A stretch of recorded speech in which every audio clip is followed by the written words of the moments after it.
कधी विचार केला आहे का?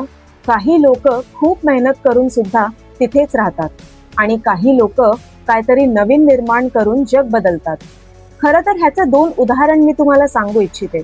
आपल्या लाईफमध्ये दोन प्रकारचे ग्रोथ असतात, एक हॉरिझॉन्टल आणि एक व्हर्टिकल. हॉरिझॉन्टल साधारण म्हणजे की आपण दुसऱ्यांना कॉपी करतो, त्यांची कामं कॉपी करतो, फक्त थोडेफार पॅटर्न आपण आपल्या हिशोबाने ऍड करतो, पण ती सेम काम आपण करत राहतो. आणि व्हर्टिकल ग्रोथ म्हणजे की आपण एक असं काम घेऊन, असं आयडियाजला घेऊन कामं करतो की ह्या जगात ते पहिलं कधीच कोणी केलेलं नसतं.